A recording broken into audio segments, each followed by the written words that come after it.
Hello，大家好啊！歡迎嚟到我 LK15的月亮頻道。喜歡我視頻嘅朋友，記得幫忙關注、訂閱我嘅頻道。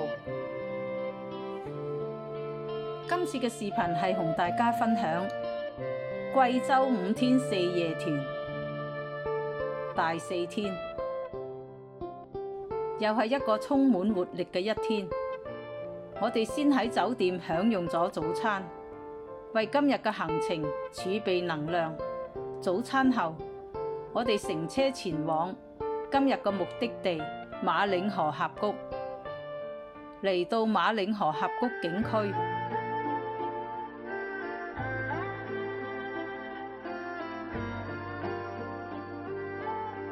我哋跟着導遊前往入景區。入場係要買門票嘅。入場後，沿着古道滑石板步行約10分鐘，前往觀光電梯。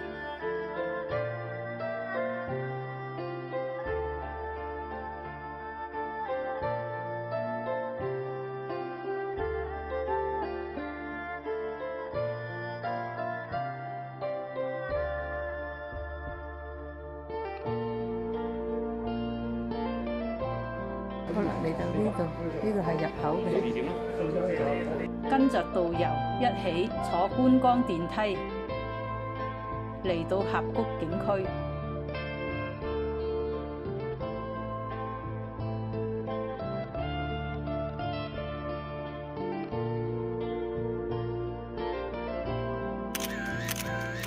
打卡留影後，開始今日嘅行山路徑。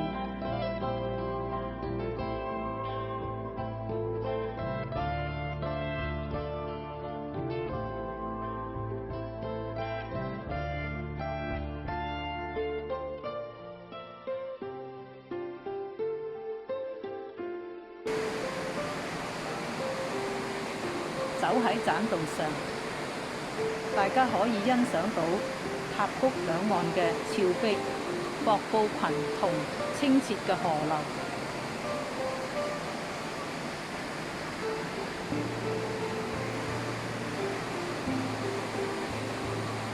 呢度係拍照打卡嘅截街地點。打卡留影後，繼續上山，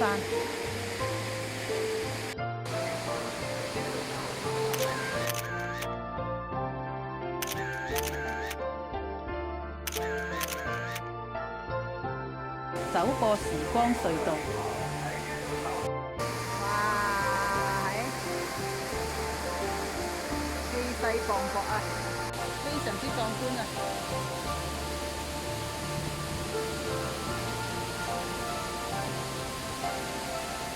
繼續前行，嚟到馬嶺河大峽谷網紅打卡點。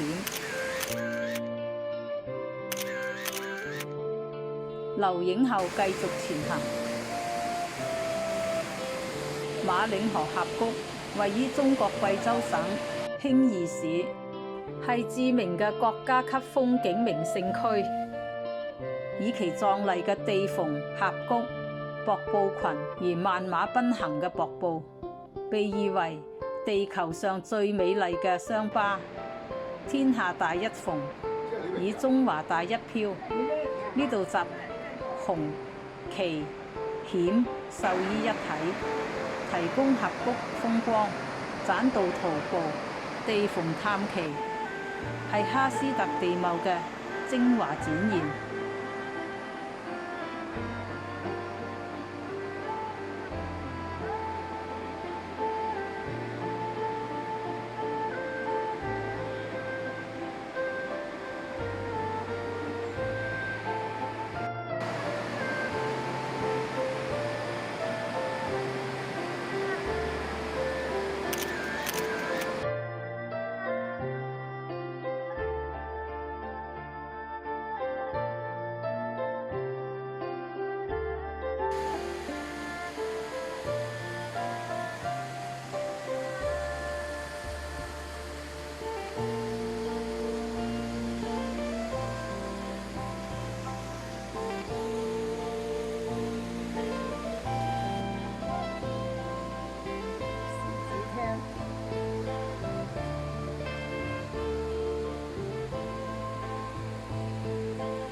嚟到海獅廳，稍作小息後繼續前行。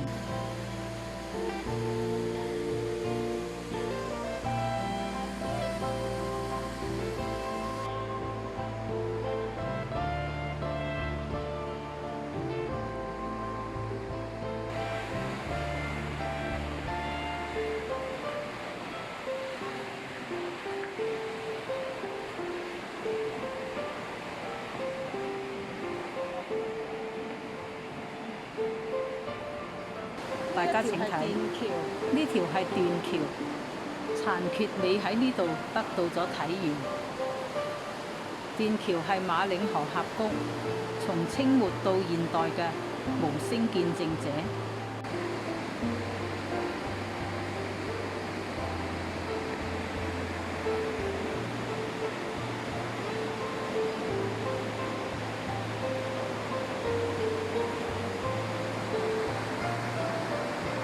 嚟到海獅吊橋口，先繼續向前往萬馬奔騰嘅瀑布群觀景。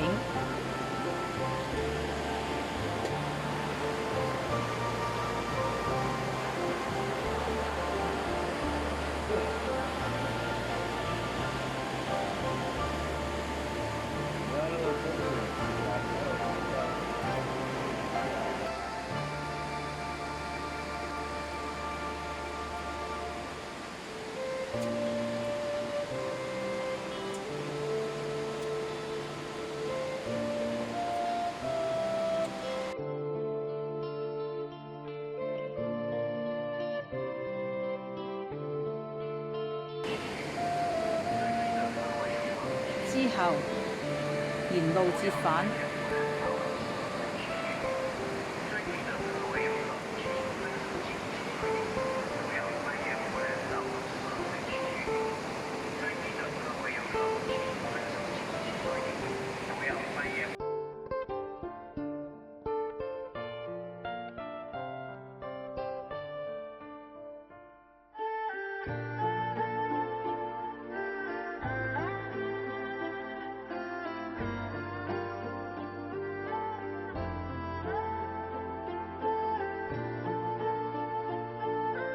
走過海獅吊橋。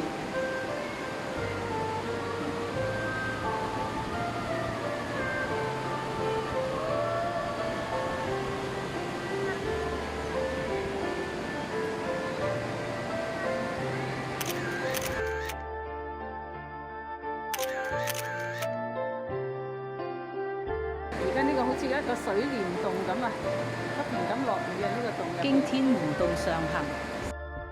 走出天門洞，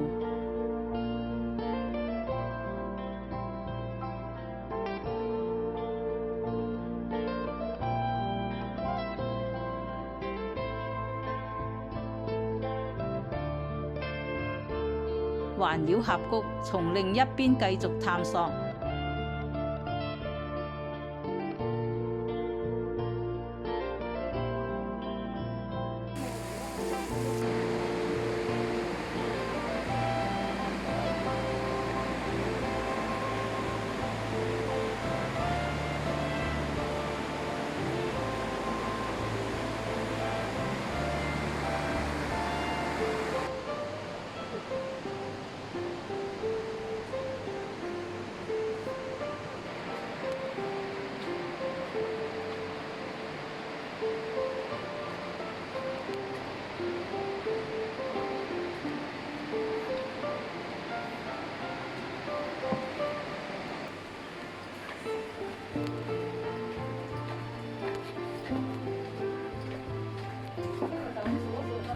時光隧道。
而家走返過呢條橋，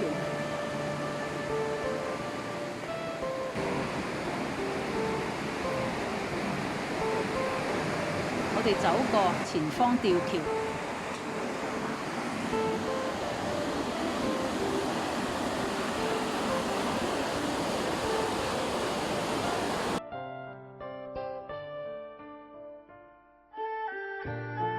再經馬嶺河峽谷崩塌遺址走過，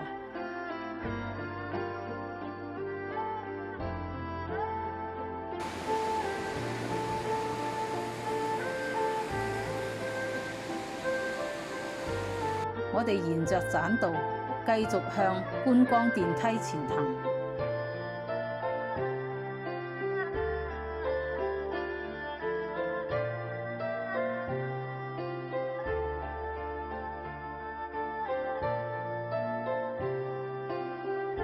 坐上觀光電梯，走回站口，沿路折返，全程大約係2小時。結束峽谷嘅觀光後，我哋乘車前往當地嘅黔菜館，享用午餐。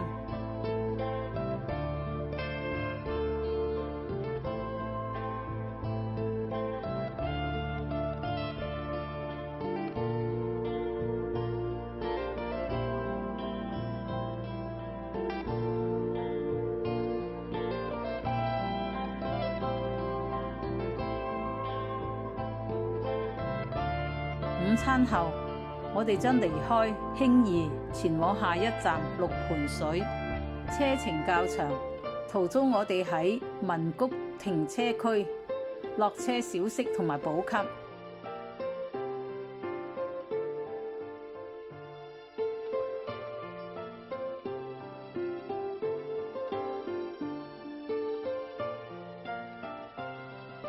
之後，我哋再經過花崗天下第一高橋，前往六盤水。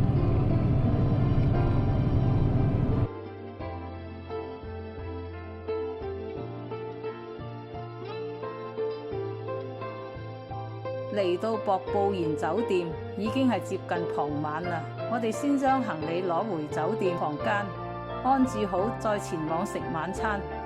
傍晚，我哋乘巴士前去品嘗六盤水特色嘅柴火雞。